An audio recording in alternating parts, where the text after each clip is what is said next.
Welcome to this episode of Kennedy Saves the World.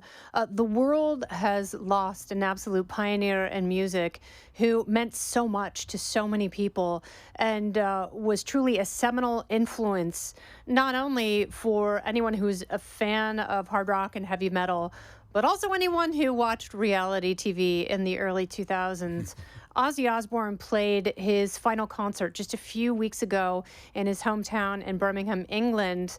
And we lost him this week, and it leaves a hole in the hearts of so many people. And for many music fans I've talked to, they said that this death somehow hits them differently. Matt Pinfield joins me. He was one of my coworkers at MTV in the 90s when he hosted 120 Minutes and I hosted Alternative Nation. Matt is not only the biggest music fan that I know, he also knows more about music. He truly is one of those people who has an encyclopedic knowledge of his greatest subject. And he also happens to be friends with a lot of people in bands, in music, because he is the kindest, greatest, biggest hearted person that could ever love the art that you put out there. And I'm so happy to call him my friend. Matt, welcome to Kennedy Saves the World.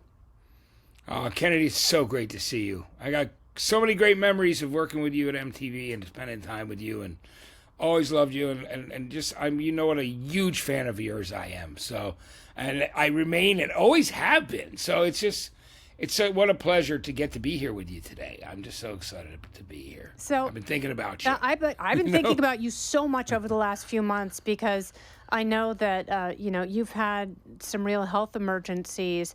And something that you had posted on social media before Ozzy's passing was when you had a stroke and you were in ICU and you were in a coma, we were worried that you weren't going to pull through. And it was a really terrifying time.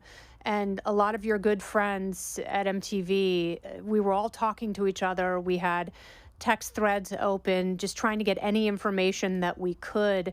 And our old boss, Andy Schoen, was really leading the way, giving us information, visiting you, talking with your family. And you made a miraculous recovery. And part of that was because of a gift that Ozzy Osbourne had given you when you were in the hospital. Tell us what that was. Well, it was a beautiful gift from Ozzy. I'd found out that Ozzy, once I came out of the coma, it's kind of crazy. I obviously had this stroke. I was at a drummer's house, a rock and roll drummer who was, pretty well known. I was there helping him, with some stuff that, he wanted to, just some music help with some stuff online. And I told him I didn't feel well. I said, man, I feel kind of strange. And, and then basically, I got on a couch and eventually ended up getting, an ambulance, CMS, to the hospital. But, they were, as you know, because Kennedy, you were talking to Andy and everybody was staying in touch with you. Most people did not expect me to survive. I mean, the medical professionals at the hospital in Los Angeles were saying, it's doubtful he's going to make it. I mean, they tell my daughters that. I have 2 adult daughters, and it's heartbreaking to think that when you're in a coma that your daughters will get that kind of news. You know what I mean, about the fact that you're probably not going to make it, and it just broke my heart when I came out of the coma, and I was like, what happened, and what so it was just, it's a beautiful thing. It's an amazing gift to be alive. I'm so grateful to be here. I'm grateful for all the prayers, a lot of prayers, man. There was a massive collection of people praying, and I thought that was a very important and powerful thing. So when they didn't expect me to come out of this coma, because I during that time I also got MRSA pneumonia, so in the hospital. And I know the odds of living through MRSA pneumonia are anywhere from 15 to 30% or something like goodness, that. Matt. So they did not expect me to live, and I was on a ventilator there, and I didn't know any of this until I came out of the coma.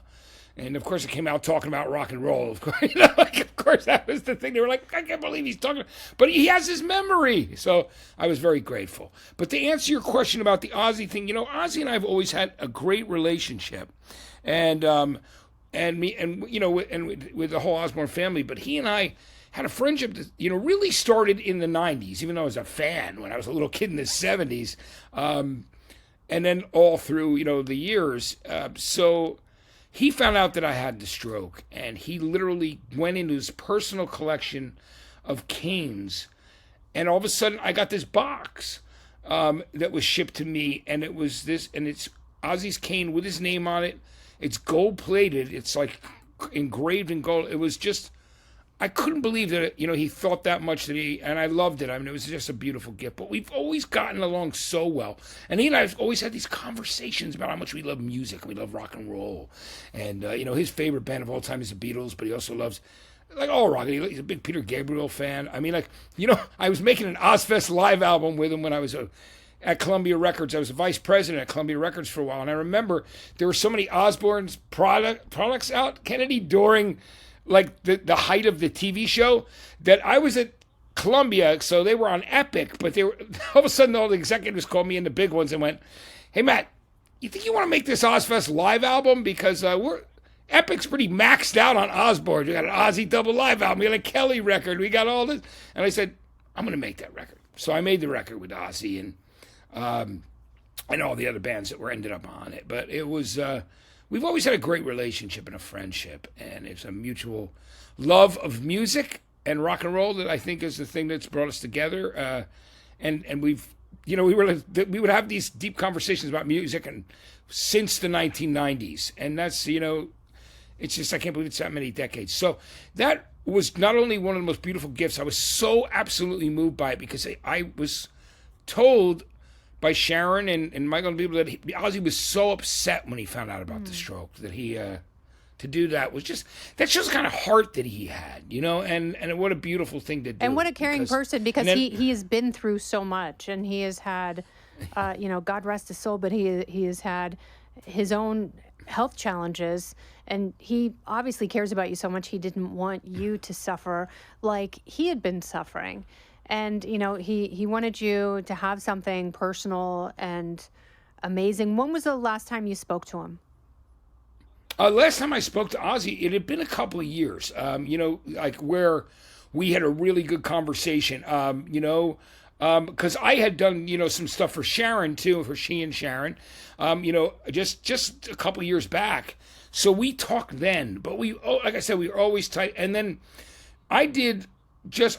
might have been 4 or 5 years ago, I did the 40th anniversary special for Blizzard of Oz, his first solo album. So when it came time to do that, they asked me to do it, Ozzy and Sharon. So I did that for them. We did this big special, to re-airing it in Los Angeles on the radio here, but it was on all over the country when it was done. But and we've stayed in touch through friends.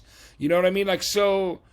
but I think it's got to be like the last time we talked was around the time that his last solo album came out, produced by Andrew Watt, the guys who worked with Pearl Jam and the Stones, and kind of brought Ozzy back in a big way with a lot of our mutual friends, people you and I know, like Duff from Guns N' Roses and Chad from the Chili Peppers and, all those guys. So, I went to the listening party for that.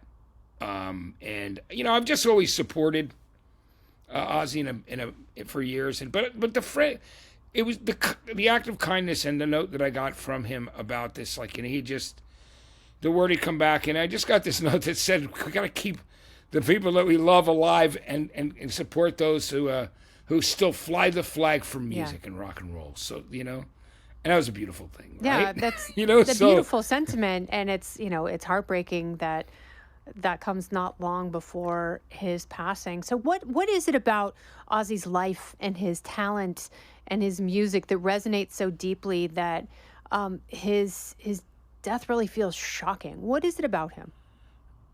I think the thing about Ozzy is he was a true rock and roll character and a star. I mean, and the fact that those guys came from a very poor area of Acton, that part of Birmingham, England, they were real working class. These guys, most of those guys in Sabbath, they didn't even have indoor bathrooms in those days. They were like, literally, they had outhouses, and they would share the. I remember him telling me a story about how they would have to share the bath water. You know what I mean? So it was like the families and the other members like of Sabbath too. So they were, he comes from that place where, I think it gave him this unbelievable work ethic, and he said, really it was the Beatles that was his first love of music, and that why he wanted to be in music.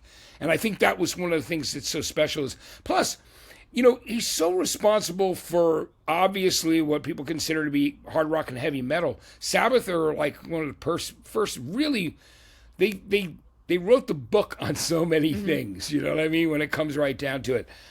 They influenced so many people and inspired so many young people around the world to pick up instruments, to want to sing, to want to play drums, to want to play guitar. Ozzy had that effect.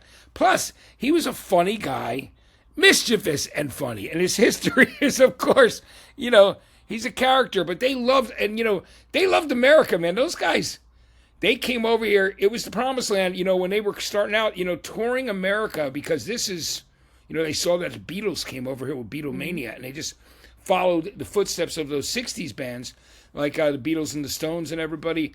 So, I mean, it was just like in a way with Led Zeppelin, where those bands were bigger in the States at first than they were in their own countries. And although Sabbath did have 2 number 1 albums right out of the gate, but they were just hardworking dudes. And Ozzy always had that sentiment, where he was hardworking and he was funny. Like, he's just funny. I mean, people know that from watching him as a reality TV star. Yes. But, I mean, he would just say the funniest stuff about other rock stars. And it wasn't like a real, not in a knocking way, but just funny stuff about their characters and the way they act. And I love that about him. He talked about Lemmy, who he wrote Mama, I'm Coming Home with, and they did all that stuff. And that was a hit in 1992, which I'm glad you brought that up. First of all, my dog's name is Lemmy. And I love you have a dog named Lemmy. It's the greatest. And he's a revered person in our home.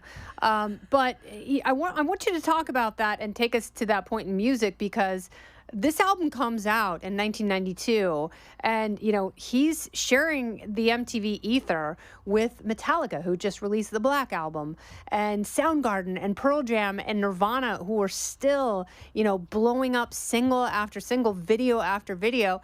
And here comes Ozzy, and you could argue that all of these bands were bands because of the influence of Ozzy Osbourne and Black Sabbath.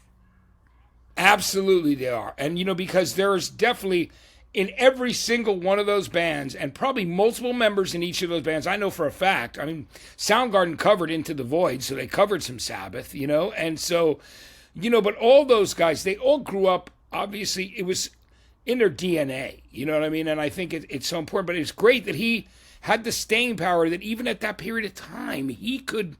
he could run with the best of them. I mean, he just had that kind of fan base. It was unbelievable, and they all respected him so much. There was no, I never ever heard any artist and all these rock guys, that whoever had anything negative to say about Ozzy. I mean, they said he was a character, but and of course, there's notorious stories about his wild behavior.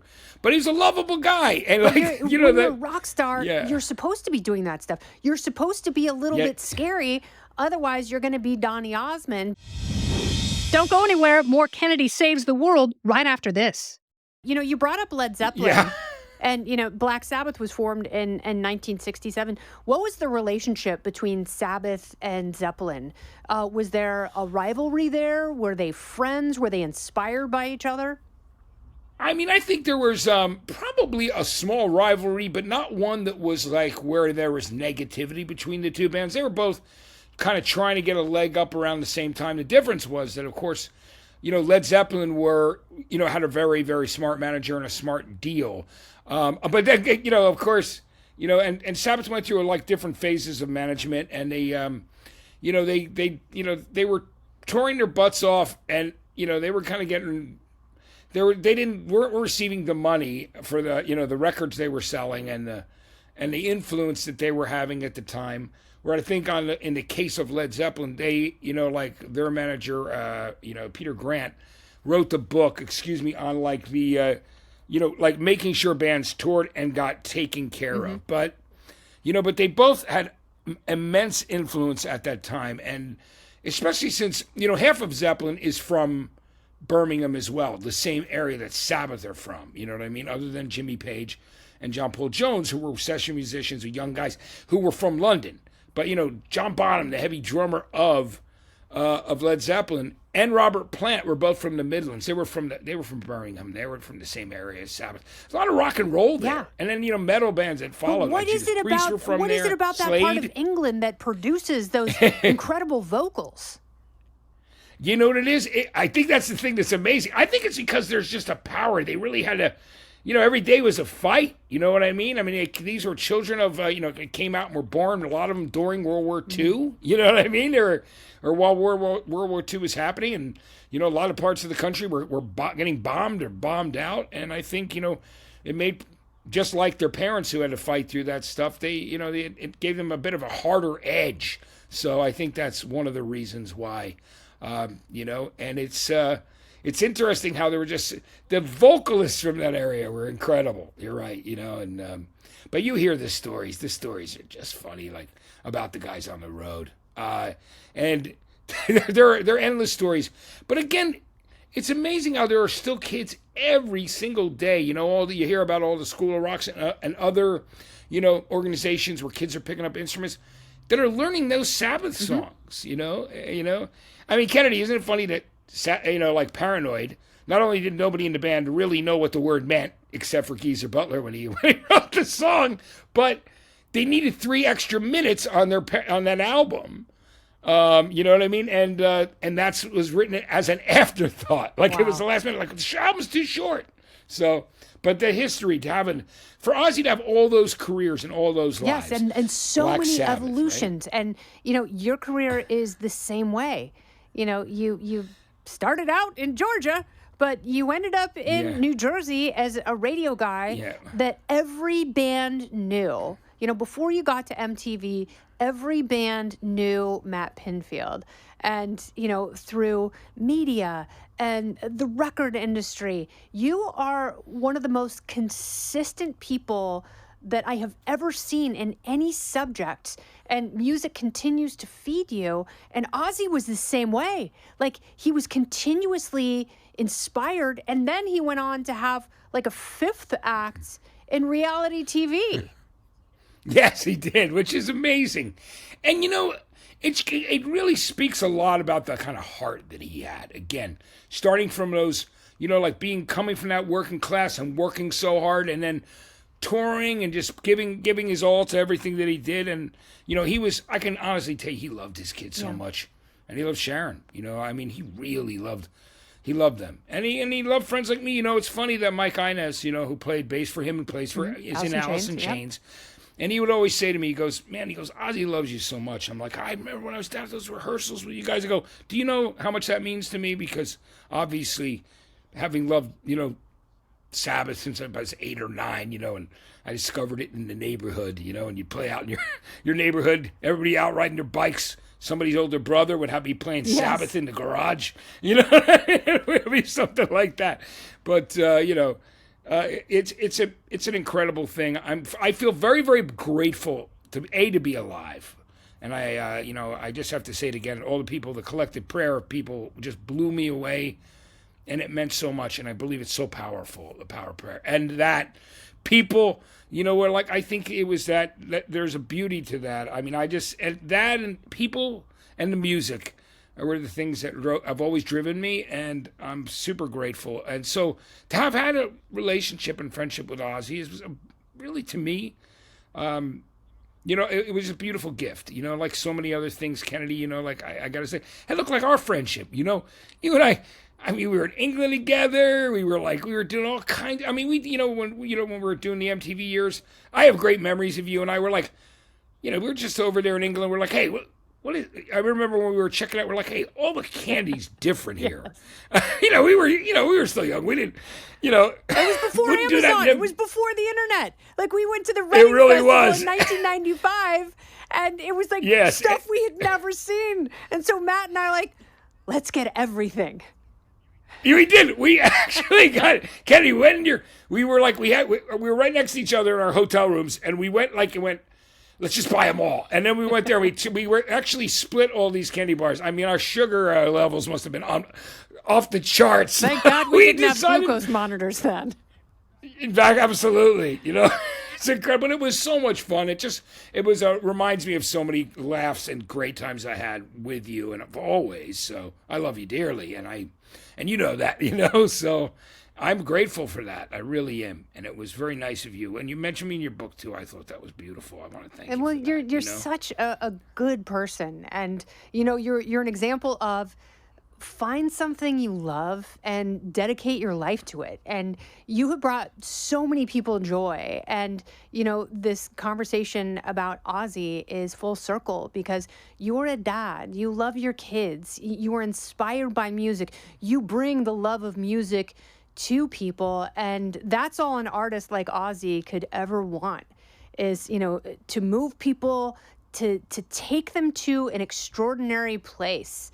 And to have that resonate with them always, like my memories with you always will with me, Matt Pinfield.